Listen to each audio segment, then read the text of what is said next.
नमस्कार श्रद्धालुओं, स्वागत है आपका हमारे channel loyal the spiritual secret में।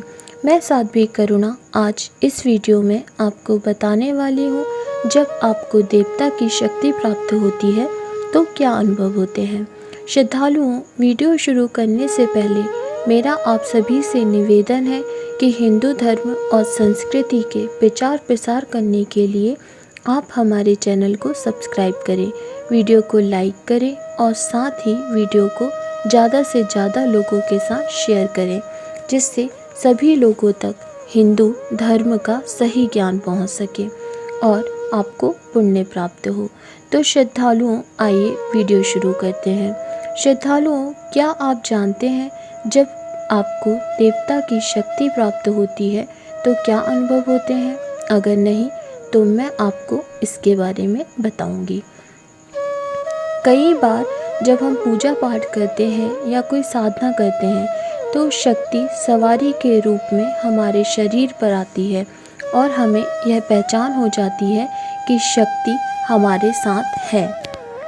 यह वह शक्ति होती है जिसकी हम पूजा पाठ करते हैं। और कई लोग सवारी आने पर चौकियां भी लगाना शुरू कर देते हैं और पूछा देना भी शुरू कर देते हैं। कई ऐसे लोग भी होते हैं जिनके गुरु नहीं होते और जिन पर सवारी आना शुरू हो जाती है, तो उन्हें पहले गुरु धारण करना होता है। फिर कई लोग ऐसे भी होते हैं जिनके गुरु नहीं होते, जिन पर सवारी आना शुरू हो जाती है, तो पहले उन्हें गुरु धारण करना होता है, फिर वे किसी के बारे में पूछा देते हैं। कई बार ऐसा भी होता है कि जब आप पूजा पाठ करते हैं या किसी मंत्र का निरंतर जाप करते हैं तब आपके साथ शक्ति होती है, लेकिन आपको पता नहीं चलता, या कई बार आपको पता होता है लेकिन आप समझ नहीं पाते। कई बार आपको इसके लक्षण भी दिखाई देते हैं, फिर भी आप नहीं समझ पाते कि आपके साथ वह शक्ति है। कहीं ना कहीं आपके मन में संकोच रहता है कि क्या मेरे इष्ट देव या आराध्य देव या जिनकी पूजा निरंतर मैं करता हूँ या करती हूँ वे मेरे साथ हैं, क्या उनकी कृपा मेरे साथ है? आपको ऐसा महसूस होता है जो मैं आपको बताने वाली हूँ, तो इसका मतलब होगा कि आपको देवता की शक्ति प्राप्त है।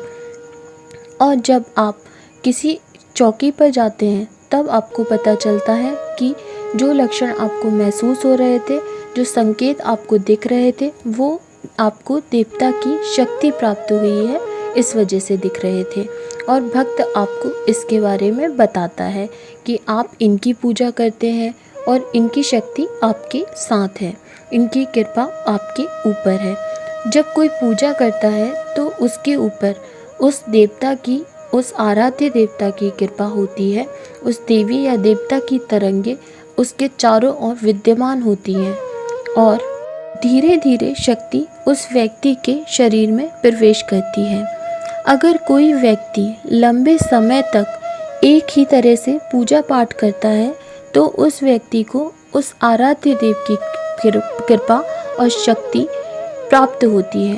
अब बात आती है कि कैसे पहचानें कि आपके ऊपर एक देवी की कृपा है, देवता की कृपा है या नहीं है। कैसे पहचानें कि जिनकी भक्ति आप कर रहे हैं, जिनकी पूजा आप कर रहे हैं, उनकी कृपा आपके ऊपर है या नहीं।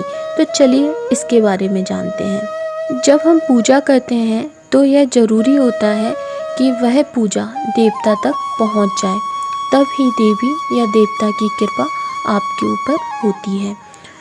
जब आपके ऊपर उनकी कृपा होती है तो आपके शरीर में कंपन होने लगता है, आपके रोंगटे खड़े हो जाते हैं, आपकी सांस ऊपर की तरफ उठने लगती है और साथ ही आपको ऐसा महसूस होता है कि कोई शक्ति आपके शरीर में प्रवेश करने वाली है।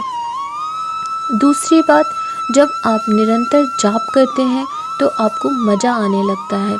आप निरंतर माला का जाप करते रहते हैं। आप ये नहीं गिनते कि माला कितनी हुई, 10 माला हुई, 5 माला हुई, बस आप जाप में मग्न हो जाते हैं। जब आप पूजा पाठ करते हैं तो आपका ध्यान, आपका मन एकाग्र हो जाता है। फिर आपका मन इधर उधर नहीं भटकता, एक ही जगह आपका मन लग जाता है और आप पूजा और भक्ति में मग्न हो जाते हैं। पूजा के समय आपका दिमाग, आपका शरीर सुन्न हो जाता है। आपको ऐसा महसूस होता है कि आप गहरी नींद में प्रवेश कर रहे हैं, समाधि में प्रवेश कर रहे हैं। कई बार तो आपको ऐसा महसूस होता है कि आप सो रहे हैं। वाकई में यह एक साधना या ध्यान की स्थिति होती है। इस प्रकार निरंतर ध्यान आपको समाधि तक ले जाता है और इसी वजह से कई लोग समाधि में चले भी जाते हैं। अगला जो लक्षण है वह यह है कि जब देवता की कृपा आपके ऊपर होती है तो आपका शरीर हिलने लगता है। घड़ी की दिशा में आपका शरीर झूमना शुरू हो जाता है और एक ऐसी स्थिति आती है कि आपको मज़ा आने लगता है। आप चाहकर भी अपने शरीर को नहीं रोक पाते। धीरे धीरे आपका शरीर आगे पीछे की तरफ हिलने लगता है और बहुत ही तेज तेज हिलता है। जब देवता की कृपा आपके ऊपर होती है तो आपको उबासी आना शुरू हो जाती है।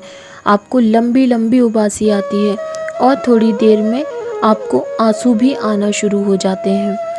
देखिए, अगर आप एक समय एक मंत्र, एक माला, एक जगह और एक आसन पर जाप करते हैं तो इसमें भी ये सभी चीज़ें आपको सहायक होती हैं, आपके लिए सहायक होती हैं। इन सभी चीज़ों में ऊर्जा उत्पन्न हो जाती है, ये सभी चीज़ें जागृत हो जाती हैं। साथ ही साथ आपका जो मंत्र है वह भी बहुत जल्दी सिद्ध हो जाता है और कार्य करना शुरू कर देता है। फिर जब भी आप उस आसन पर बैठते हैं तो आपको अपने आप उबासी आने लगेगी, आपको आंसू भी आने लगते हैं। तो अब आप समझ ही गए होंगे कि किस प्रकार के अनुभव आपको देवता की शक्ति प्राप्त होने पर आ सकते हैं। तो मुझे आशा है कि यह जानकारी आपको पसंद आई होगी। अगर आप हमारे चैनल पर नए हैं और अभी तक आपने हमारे चैनल को सब्सक्राइब नहीं किया है तो हमारे चैनल को सब्सक्राइब करें, बेल बटन को दबाएं जिससे नए वीडियो का नोटिफिकेशन आपको मिल सके। जानकारी को अपने मित्रों के साथ शेयर करें, वीडियो को लाइक करें, इस पर कमेंट करें। धन्यवाद।